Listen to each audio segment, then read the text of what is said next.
¿Fueron las víctimas o los villanos de la historia?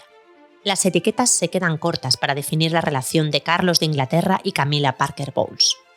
Lo suyo sí fue una historia real, no porque Carlos perteneciera a la realeza, que también, sino porque, pese a todo, nadie podía negar que lo que ambos sentían era amor de verdad.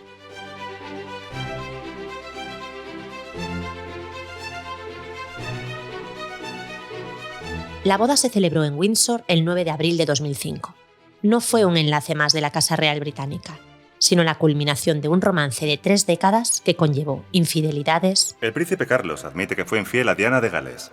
Escándalos. Éramos 3 en ese matrimonio, dijo Diana frente a las cámaras de la BBC. Sonadas peleas. En una de sus peleas, Lady Di llegó a cortarse el pecho y las piernas. Y hasta estuvo a punto de acabar con la monarquía británica. El príncipe Carlos y Lady Di anuncian su separación. La razón de su ruptura tiene un nombre: Camilla Parker Bowles. Los protagonistas de este romance no son 2, sino 3. Es imposible hablar de Carlos y Camilla sin hacerlo también de Diana, Lady Di. Y según el punto de vista desde el que se narre, la historia parece diferente. Durante años, Lady Di fue vista como la mártir, la persona inocente que sufre por el egoísmo de los otros, lo que, por defecto, situaba a Carlos y a Camilla como los malos de la película. Si lo fueron o no, depende de la opinión del observador. Tal vez fueron varias cosas a la vez.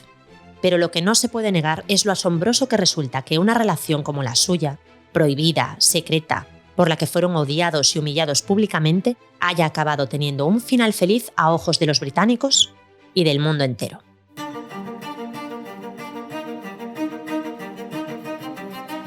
Hola, soy Raquel Piñeiro y este es un nuevo episodio de Bodas Icónicas, un podcast de Vanity Fair.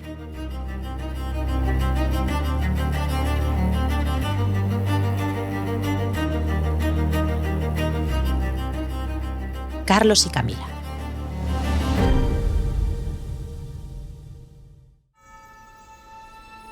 La historia de Carlos de Inglaterra y Camilla Parker Bowles empezó con un presagio digno de una vidente. ¿Sabía que mi bisabuela fue amante de su tatarabuelo?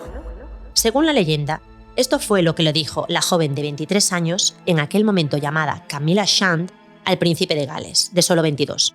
Era el año 1970 o 1971, la fecha no está clara. En efecto, el rey Eduardo VII y Alice Keppel, ancestros de ambos, habían sido amantes durante años. Y lo mismo terminaría sucediéndoles a ellos enseguida. Carlos y Camilla se embarcaron en una aventura sexual. O eso es lo que pretendía ser en un inicio. Se veía como algo normal, incluso deseable. Lord Mountbatten, el tío abuelo de Carlos, que era su confidente, le animaba a salir con jóvenes, cuantas más mejor. E incluso le cedió su casa, un enorme palacio, como refugio amoroso. Pensaba que un joven debía vivir tantas aventuras amorosas como le fuera posible para después casarse con una joven dulce e inexperta. Una creencia muy propia de un hombre de su tiempo. Camilla Shand encajaba bien en el primer grupo, el de las amantes. Su carisma y personalidad la hacían, a ojos de algunos, muy atractiva. Y además pertenecía al mismo círculo social que Carlos. Era hija de un noble, oficial del ejército y comerciante de vinos, y había estudiado en Suiza y en París. No era la única de la familia Shand en poseer ese encanto. Su hermano Mark, cronista de viajes, se relacionaría con bellezas de su época, como Caroline Kennedy, Bianca Jagger o Lee Radziwill, la hermana de Jacqueline Kennedy y tía de Caroline. Desde luego, para el príncipe de Gales, el encanto de Camilla resultó irresistible. Virginia de la Cruz, CRM Manager de la BBC. Camilla era divina, era una mujer súper liberada y súper libre en esa época, que a lo mejor eso fue un poco lo que jugó en su contra. Pues con Camilla tenía, yo qué sé, principalmente si lo tuviéramos que reducir a una palabra, yo diría diversión. O sea, era su colega para pasárselo bien. Camilla era la amante perfecta. Ambos compartían una forma muy similar de ver las cosas, además de intereses comunes como la equitación, el polo, la pintura y la jardinería. Pero, al contrario que Carlos, ella tenía 2 importantes herramientas para sobrevivir en la vida. Había tenido una infancia feliz y estaba llena de seguridad en sí misma. Pronto se vería que lo suyo no era un hacer más. Carlos estaba profundamente enamorado, y ella también. Pero había un problema. Camilla no era carne de esposa ni de reina, por tener lo que coloquialmente se llama un pasado. Se le conocían relaciones con otros hombres, sobre todo una intermitente de varios años con el militar Andrew Parker Bowles. Y se daba la coincidencia de que entre las otras parejas de Andrew estaba nada menos que la princesa Ana, la hermana de Carlos. Salieron juntos durante unos meses en 1970, pero el romance no llegó a más, entre otras cosas, porque Andrew era católico. Camila, por muy joven que fuera, no era inexperta. Todos sabemos lo que en realidad significa este eufemismo. Y eso no era todo.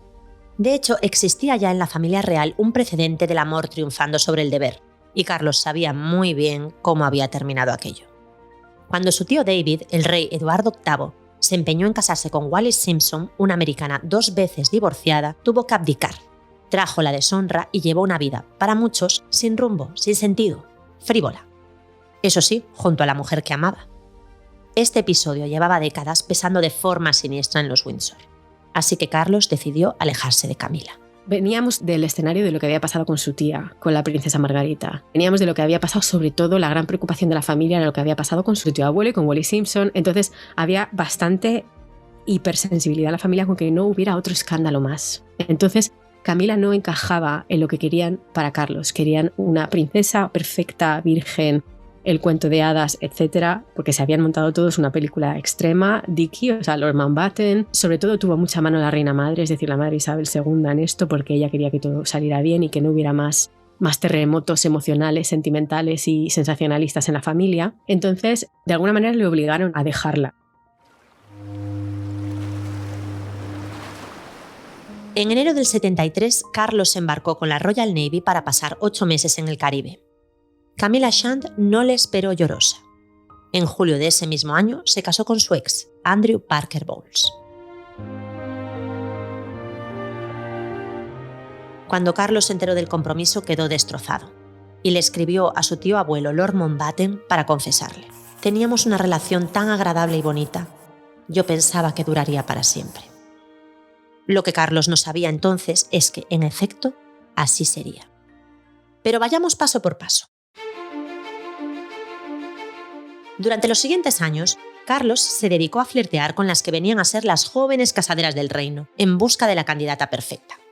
La lista de conquistas, reales o rumoreadas, es inabarcable, propia de un don Juan con pedigrí real. Entre las candidatas estuvo Davina Sheffield, cuyo exnovio desveló que había mantenido relaciones sexuales y, por lo tanto, no era apta para el matrimonio con el príncipe. ¿Cómo olvidar a Sarah Spencer, la hermana mayor de una Diana que en aquel momento solo tenía 16 años? Lo suyo no salió bien. Muy comentada fue la relación con Sabrina Guinness, famosa por sus affairs con Jack Nicholson, David Bowie o Mick Jagger, y que más tarde sería la nanny de Tatum O'Neil. Una pareja con serias posibilidades de llegar a esposa fue Jane Wellesley, hija del duque de Wellington, pero rechazó la petición de matrimonio con el futuro rey con un «¿Para qué quiero un título? Ya tengo uno, gracias». También rechazó la petición Amanda Knatchbull, nieta de Mountbatten y prima de Carlos. Y la siguiente candidata, Anna Wallace, que tras asistir al 80 cumpleaños de la reina madre, dijo que nunca la habían tratado tan mal en su vida. ¿A qué se refería con eso? Carlos se pasó toda la noche bailando con Camila.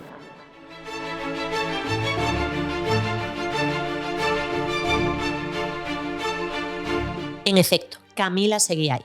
Su presencia había persistido sobre todas las demás mujeres.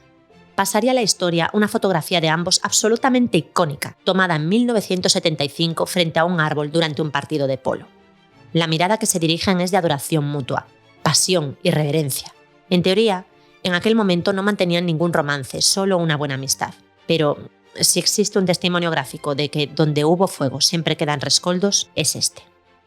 Camila y su marido, Andrew Parker Bowles, formaban una familia feliz, en apariencia.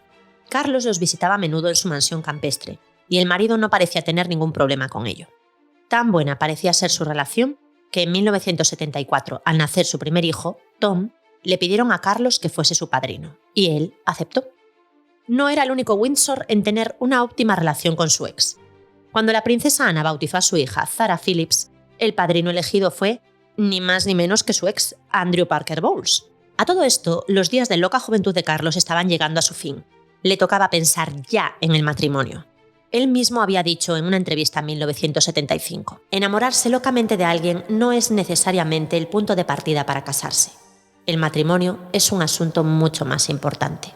Pero no había forma de alejarse de Camila.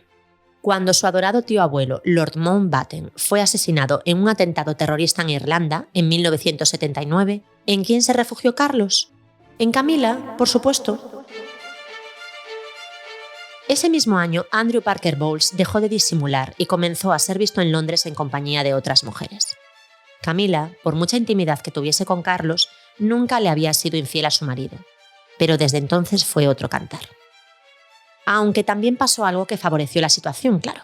En 1980, el teniente coronel Andrew Parker Bowles fue promovido a un destino en Rhodesia, lejos de Londres y de su esposa. Los tabloides rápidamente se hicieron eco de que la señora Parker Bowles acompañaba con mucha frecuencia al príncipe. Hacían algo más que acompañarse, parece ser.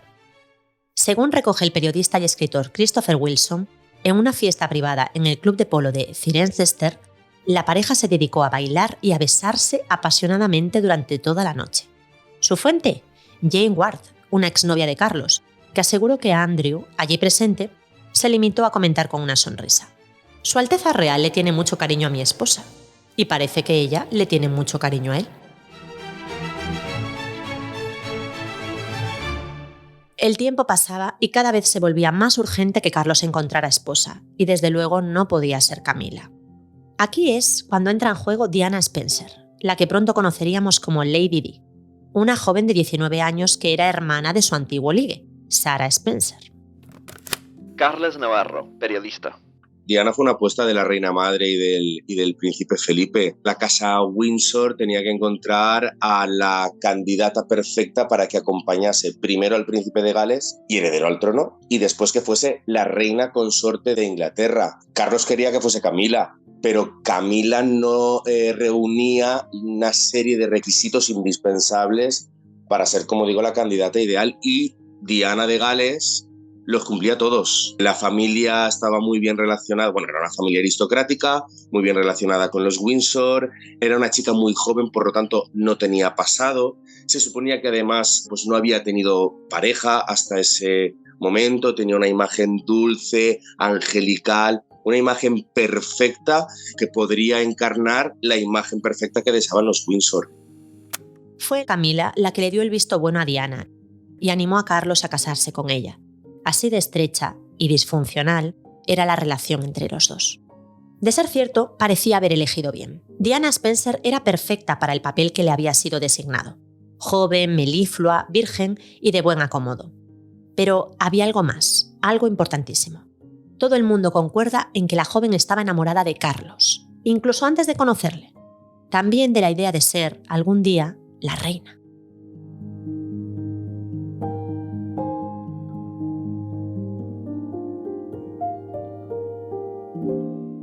El 24 de febrero de 1981, el Palacio de Buckingham anunció el compromiso con una declaración institucional. Es con un inmenso placer que la reina y el duque de Edimburgo anuncian los esponsales de su querido hijo, el príncipe de Gales y Lady Diana Spencer, hija del conde Spencer y la honorable señora Sian Keith. Cuando los periodistas les preguntaron en el acto de pedida si estaban enamorados, Diana respondió ofendida: «Por supuesto», a lo que Carlos añadió: «Lo que sea que signifique estar enamorado», una respuesta que encajaba muy mal con la supuesta boda de cuento de hadas que iba a celebrarse. La boda del siglo, eso es innegable, ¿no? En el siglo XX hubo una boda del siglo y esa boda fue la de Carlos y Diana. Fue una boda televisada que se emitió en no sé cuántos cientos de millones de países, vista por miles de millones de personas. Un traje que fue una absoluta declaración de intenciones, porque estamos hablando de un traje que tenía una cola, creo que eran 13 metros o algo así. Es que era completamente absurdo llevar una cola de 13 metros. Unas mangas abullonadas que le cabían 2 pavos de Navidad en cada manga. Incluso la pompa y la ceremonia alrededor de la boda fue todo lo más exagerado que se podía hacer con respecto a un heredero al trono. No tenían por qué haberlo hecho tan así, ¿no? Diana tenía una profunda necesidad de ser amada, igual que Carlos, y ambos habían vivido una infancia desgraciada. Pero poco más los unía en realidad, ni sus gustos, ni sus caracteres y todavía menos sus aficiones. Todo lo contrario de lo que le pasaba con Camilla. Por eso le costaba tanto desengancharse de ella. Según publicó Christopher Wilson en su libro The Windsor Knot, la noche antes de su boda con Diana, celebrada el 29 de julio de 1981, Carlos se la pasó teniendo relaciones sexuales con Camilla. Aseguró que sería la última vez, pero no fue así.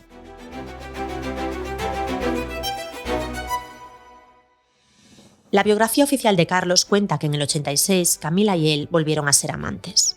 Más tarde, la propia Diana confesaría que Camila estuvo presente desde el comienzo de su relación. Diana no paraba de encontrar pistas, señales que le confirmaban que Carlos y Camila se continuaban viendo. Bueno, está la historia de la pulsera que Diana de Gales encontró en el despacho del secretario de Carlos de Inglaterra con las iniciales F y G, que son Fred y Gladys, que son los nombres con los que Carlos y Camila se llamaban. Hasta llegó a contarle al escritor y periodista Andrew Morton que, en plena luna de miel, unas fotos de Camila asomaron del diario de Carlos. En ese momento, Diana tuvo la certeza de que su recién estrenado marido estaba muy lejos de olvidar aquel amor de juventud. Y no se equivocaba. Todos presenciamos el descarrilamiento de aquel matrimonio a cámara lenta. No había forma de pararlo. Cuando todos los problemas empiezan a salir a la luz, eso cae como una bomba, cae como una losa. La sociedad británica no se lo podía creer y a partir de ahí, como quien cuenta más detalles de esos problemas es Diana de Gales, la sociedad empieza a tomar parte y comprender y empatizar mucho con la princesa de Gales.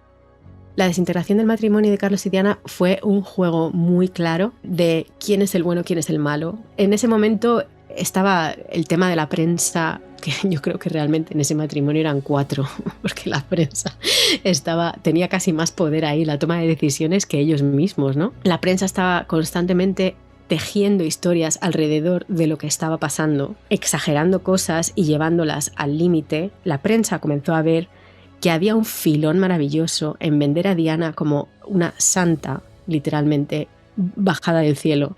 Yo creo que de alguna manera estaban acostumbrados a que los malos eran los royals. Entonces les cuadraba mucho que Carlos fuera el que se estaba cargando el matrimonio. Entonces se generó toda una narrativa alrededor de eso. Si una ruptura o una crisis matrimonial ya es difícil, gestionar una crisis matrimonial en la que hay millones de personas involucradas en vez de 2, pues ya no me quiero ni imaginar.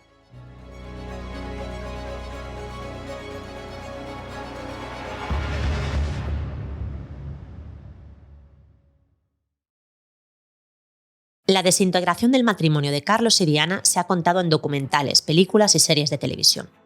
Según quien lo cuente, o bien es un drama adulto de enredos de sociedad, una nana triste o una historia de terror psicológico. Camila y su marido Andrew Parker Bowles eran la otra cara de la moneda. Habían aceptado la situación de buen grado, sobre todo por la estabilidad de sus hijos. Ambos hacían vidas separadas. Él, en cualquier caso, le había sido infiel siempre. Y si por Camila fuera, así hubieran seguido las cosas. Ella estaba contenta siendo la amante en la sombra o en la penumbra.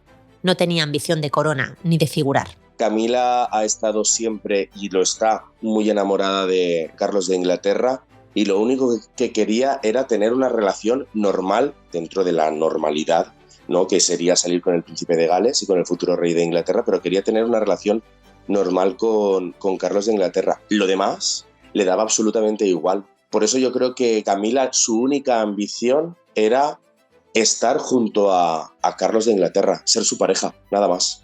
Pero la situación se hizo insostenible. Diana no quiso o no pudo seguirles el juego. Como tantas mujeres en su posición, no fue capaz de disimular y mantener las apariencias. Esto, a ojos de algunos, la convertía en impropia de una posición que exigía la responsabilidad de callar. Lo curioso es que, a pesar de todo, Diana resultó ser muy buena en su trabajo. El público la adoraba, hasta el punto de que Carlos se celaba de su ascendencia. Las multitudes aclaman a Lady Di en su gira australiana. La princesa Diana de Gales ayuda y consuela a los enfermos de SIDA.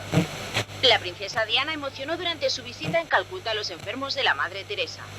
Puede que el público idolatrase a Diana, pero su marido se alejaba cada vez más de ella. No la comprendía y estaba claro que amaba a otra mujer. La presión a la que estaba sometida era tremenda y tenía que hacerle frente sola. Diana había sufrido trastornos de conducta alimentaria desde adolescente, bulimia, y esta empeoró de forma alarmante.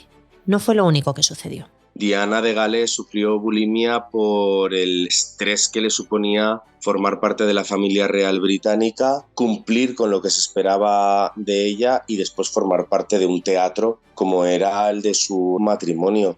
Si no recuerdo mal, fue en La Pedida, delante de los periodistas, cuando Carlos de Inglaterra la coge por la cintura y le dice algo así como: vaya, veo que estás un poquito gordita por aquí. Eso fue la primera señal de alerta para Diana de Gales de que ella tenía que ser perfecta, se esperaba que fuese perfecta. Había sido elegida precisamente porque era una mujer perfecta. Después las infidelidades, después el ninguneo por parte de su familia política. Diana de Gales estaba llamando poderosamente la atención, quería hablar con la reina de Inglaterra y la reina de Inglaterra pasaba absolutamente de ella. Diana se encontraba sola.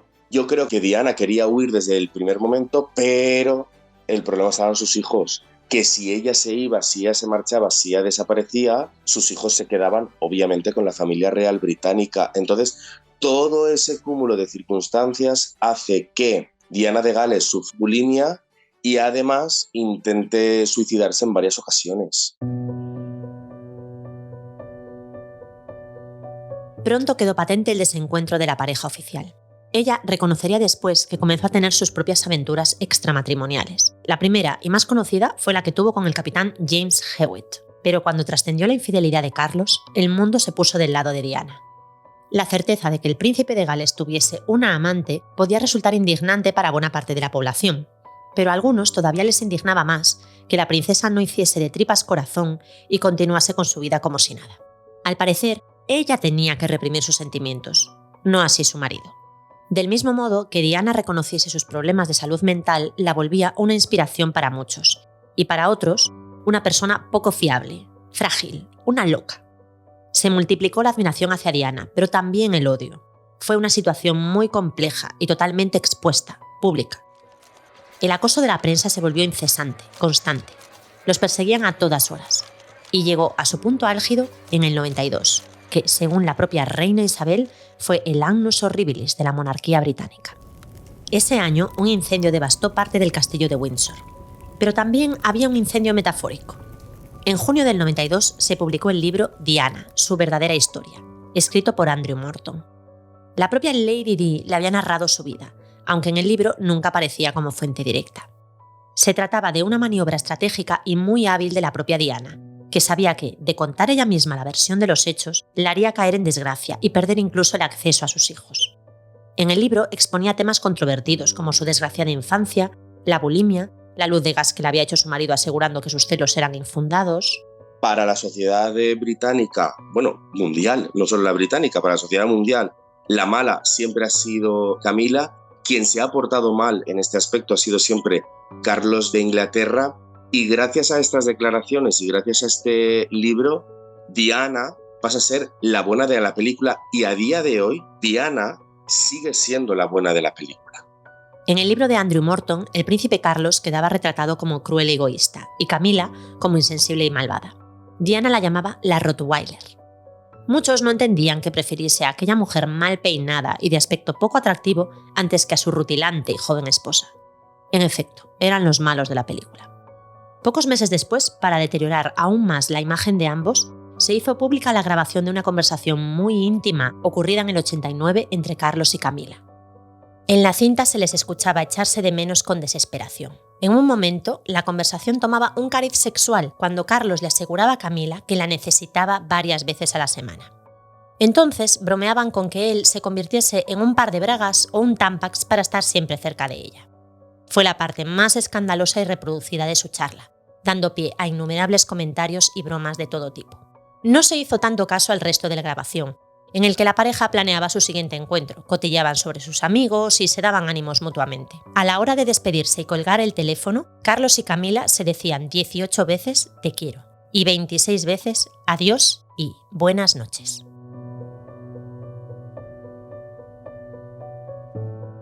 Fue en el mismo annus horribilis de la Casa Real, el 92, cuando finalmente Carlos y Lady Di decidieron poner fin a su relación de forma oficial. El príncipe Carlos y Lady Di anuncian su separación. Diana, el divorcio que viene. El trono que naufragó en la alcoba. Carlos, por su parte, acabaría reconociendo el adulterio en el 94 en una entrevista por televisión. Y esa misma noche, en la fiesta de Vanity Fair en la Galería Serpentine, Diana contraatacó luciendo el que se llamó el vestido de la venganza.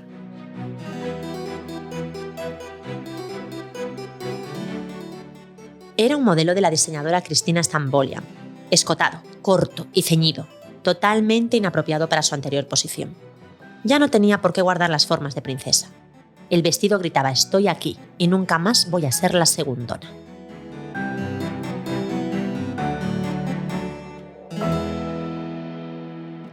La esperada ruptura entre Camilla y Andrew Parker Bowles no se hizo esperar mucho. Llegó en el 95.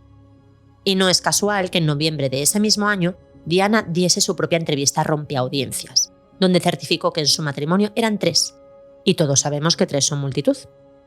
Camilla guardó un discreto silencio en todo momento.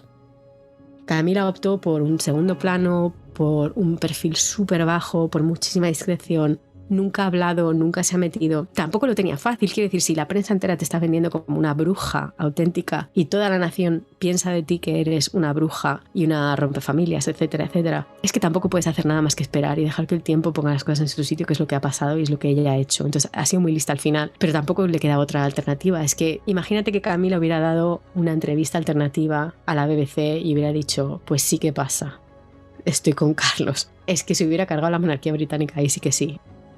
Mientras estuvo casada, Diana fue engañada, despreciada y manipulada. Pero en cuanto llegó la separación, ella dominó los medios como narradora del relato y fue la receptora del cariño y la atención del mundo. Y entonces llegó la tragedia.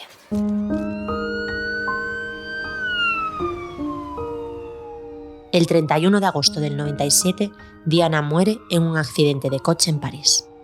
La noticia galvaniza al pueblo británico, que por primera vez en siglos se vuelve de forma abierta contra su reina, a la que acusa de insensibilidad. De forma paradójica, las simpatías se vuelven hacia Carlos, que aparece de pronto como el padre preocupado, volcado en unos niños que acaban de perder a su madre. Al final, Isabel II logra esquivar el golpe, y la muerte de Diana deja abierta la posibilidad de que Carlos, viudo ya ante la Iglesia, vuelva a casarse algún día. Claro que en aquel momento semejante afrenta al recuerdo de Lady Di hubiese parecido imposible. Pero el tiempo todo lo puede. 2 años después de la muerte de Diana, Carlos y Camilla aparecieron juntos en público en el cumpleaños de la hermana de ella en el Ritz, y la respuesta fue buena. Habían cometido muchos errores, pero ¿qué sentido tenía ya fingir que no se amaban? El pueblo dejó de verlos como los malvados infieles que habían desgraciado la vida de la joven princesa, y empezó a contemplarlos como víctimas, ellos también, de las rígidas normas de la corte y de la moral de una época que definitivamente ya había quedado atrás. Yo creo que esta historia es tan triste y tan perfecta como que la muerte de Lady Di fue el catalizador de que todo cambiara. Fue un momento tan trágico y tan terrible que yo creo que ahí todo el mundo se dio cuenta de que las cosas tenían que cambiar. Reflejó el hecho de que los apaños no son buenos y no sirven de nada y a la larga no funcionan y simplemente causan más infelicidad, que a su vez repercute en el mal funcionamiento de la Casa Real, que es al fin y al cabo el fin último y único que tienen todos. Entonces yo creo que hay un punto de inflexión total en el 31 de agosto de 1997 cuando muere Lady Di, tras el cual Carlos es el que se planta ante su familia y dice: yo estoy enamorado de Camilla, esto ya no me lo vais a fastidiar más, me lo habéis fastidiado durante mucho tiempo, lo vamos a hacer bien, confiad en nosotros. Y entonces yo creo que a partir de ahí es cuando se oficia el cambio y se empieza a avanzar realmente hacia el futuro.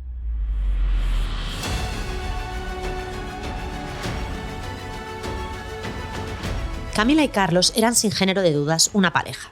Vivían juntos en Clarence House desde 2003 y contaban con el beneplácito de los hijos de ambos. Era cuestión de tiempo que la boda llegara. Y por fin la monarquía lo permitió. Carlos y Camilla se casaron el 9 de abril de 2005 en Windsor, en una ceremonia civil en el ayuntamiento, a la que siguió una misa oficiada por el arzobispo de Canterbury. Camilla lucía un vestido en blanco roto de Robinson Valentine, con un abrigo a juego en hilo de seda, y en vez de ramo llevaba una cartera. Para la misa se puso un vestido largo azul con bordados en oro de la misma marca. Él vestía un chaqué impecable durante todo el día. También hubo foto oficial de los dos felices y sonrientes, que llenó las portadas del país. ¿Qué diría Diana? La esposa que siempre quiso. Después de 30 años, Carlos pone en orden sus asuntos.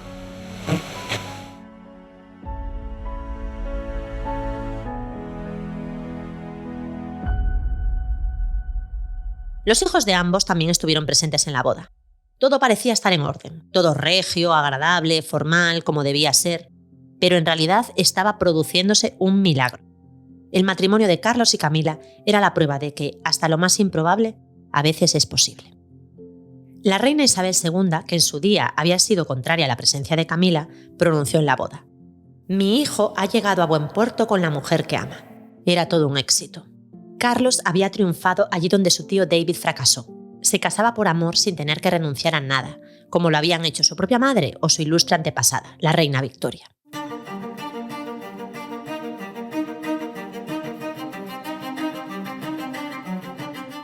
En el discurso por el 70 aniversario de su reinado, Isabel II proclamó que su sincero deseo era que Camila fuese conocida como la reina consorte, una vez que Carlos se alzara rey. Y así ocurrió. El 8 de septiembre de 2022, el mundo volvió a oír la frase: «La reina ha muerto, viva el rey». Y sucedió lo que durante tantas décadas había parecido no solo imposible, sino inimaginable. Carlos se convirtió en rey y Camila en reina.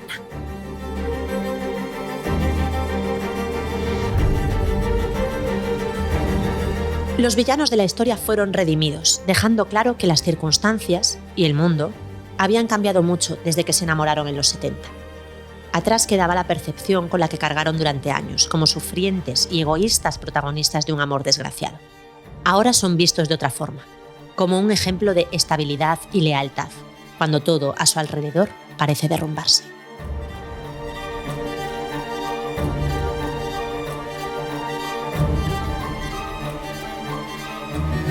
Bodas Icónicas es un podcast de Vanity Fair, producido por El Cañonazo Transmedia, escrito y presentado por Raquel Piñeiro, guión de Emma Musol, dirige y edita José David del Puello, Sune, redacción Margot Martín, Ana Isabel Loaiza y Marisa Mañanós, producción ejecutiva de El Cañonazo Luis Alcázar, dirección de producción Manfredis Giannoni, producción ejecutiva con D. Nast Sara Ramos, supervisión editorial Vanity Fair Mónica Parga, diseño visual Cristian Migueliz, agradecimientos a Paloma Rando, con las voces de Lidia Amanda Montiel y Carlos Ruiz Pernías, grabadas en los estudios Lando en Madrid.